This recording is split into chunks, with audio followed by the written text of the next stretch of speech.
Hello, my name is Krystal Amburgey. I am a PharmD candidate for 2015, and this is my patient care project focusing on establishing optimal care control for a patient with depression.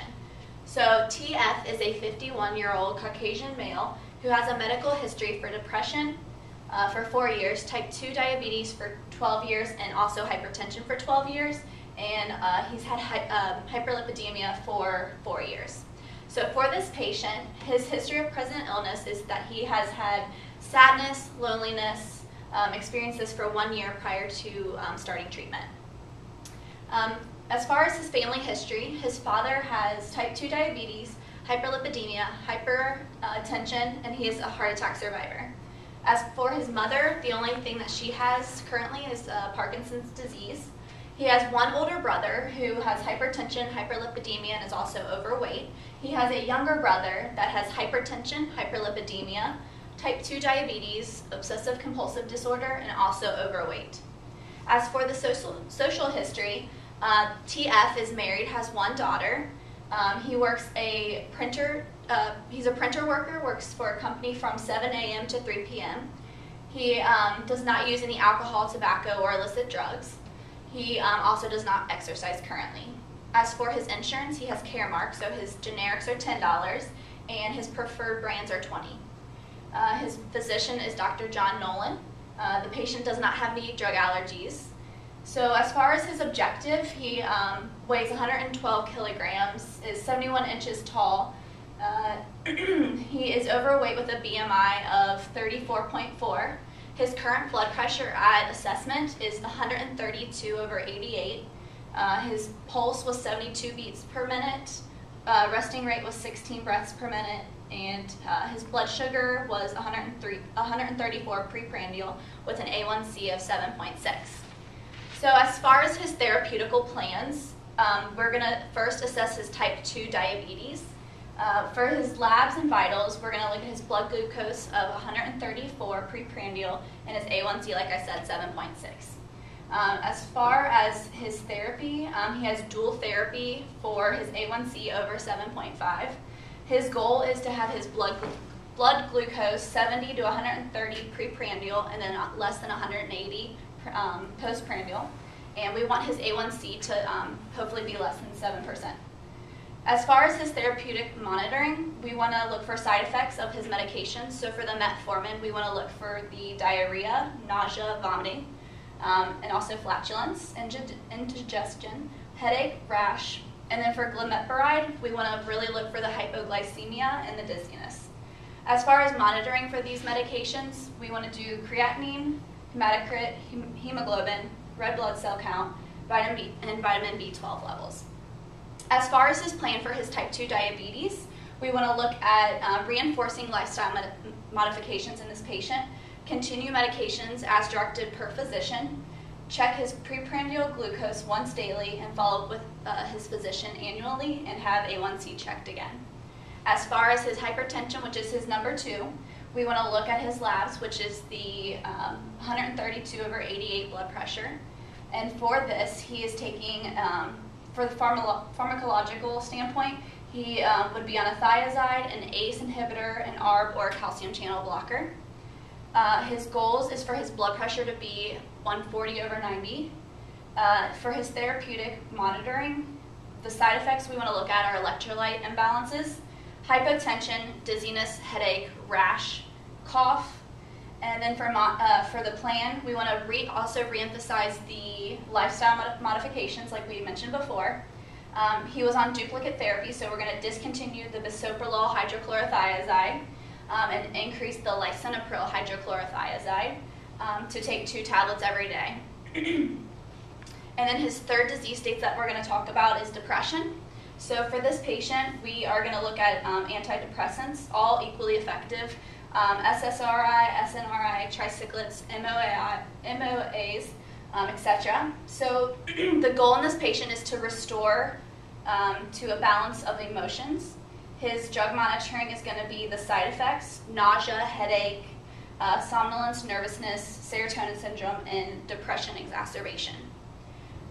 For this patient, we will monitor symptoms of suicide, clinical worsening, and unusual behaviors, and the plan is to alleviate the depressed mood episodes that he has had.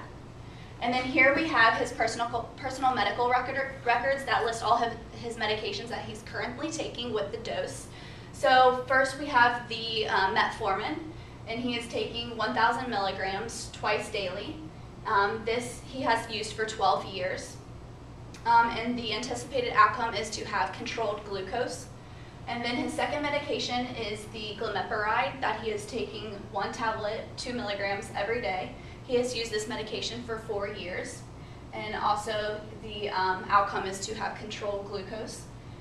The next medication is for his hypertension. That is the lisinopril hydrochlorothiazide combination. We have a 20 milligrams of the lisinopril, 25 milligrams of the hydrochlorothiazide taken once daily. And he has used this medication for 12 years also.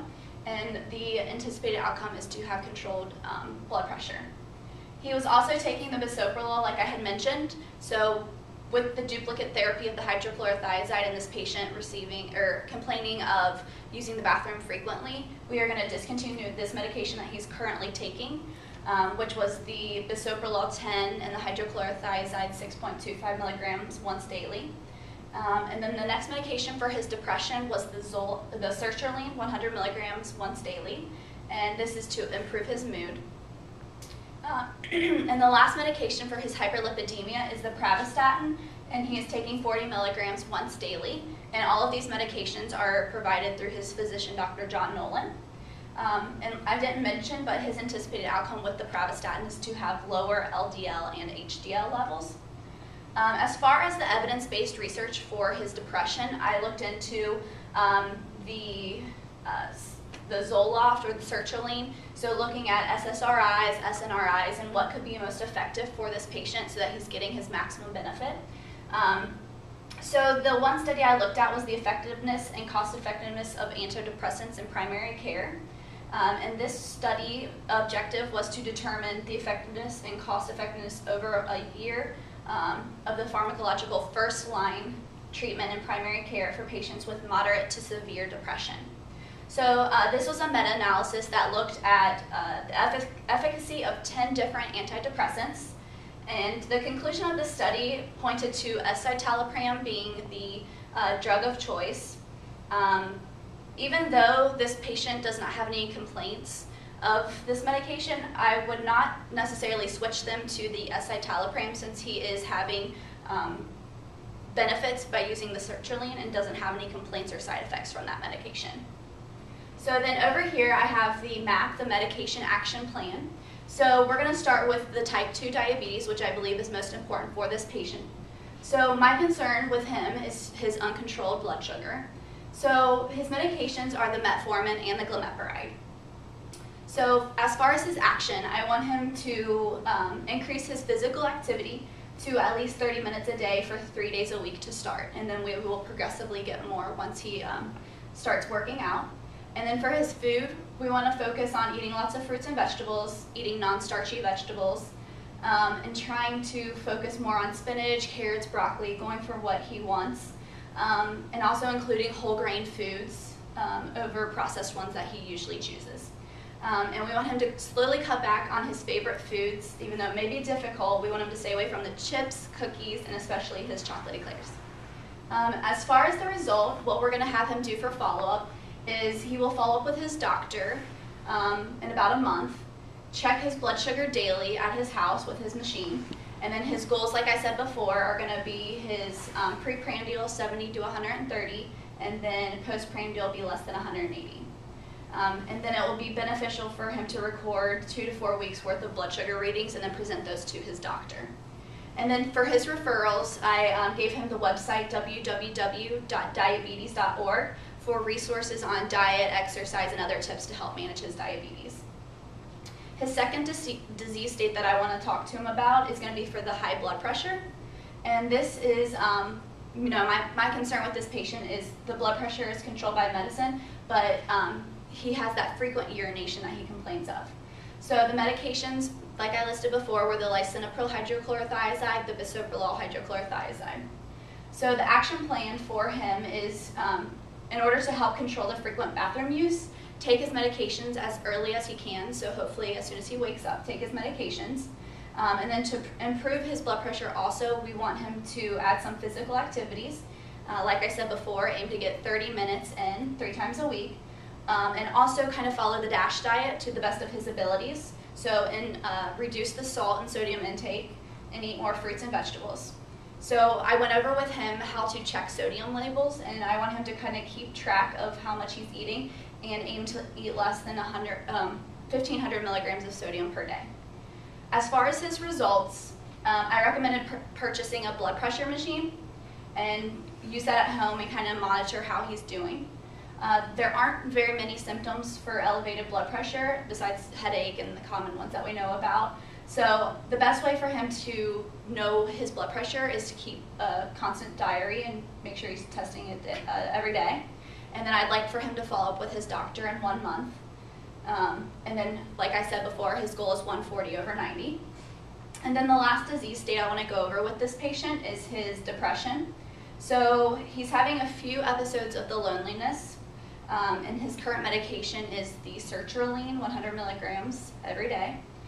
For his action plan, to help alleviate the depressed mood that he's having, take his medication at the same time every day, make sure he doesn't miss any days.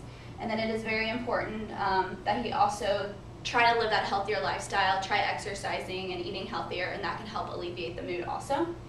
And then how he's going to measure, I suggested that he keep a diary to, every time that he has one of those depressed or lonely moods, to write it and maybe pinpoint what's triggering that, whether it be stress at work or a fight at home or anything like that. Maybe we can get to the bottom of his triggers.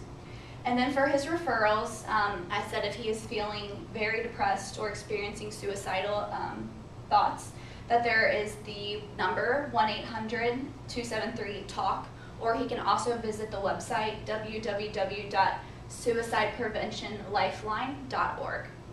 So if you have any questions or need to access resources, they are listed here also for you.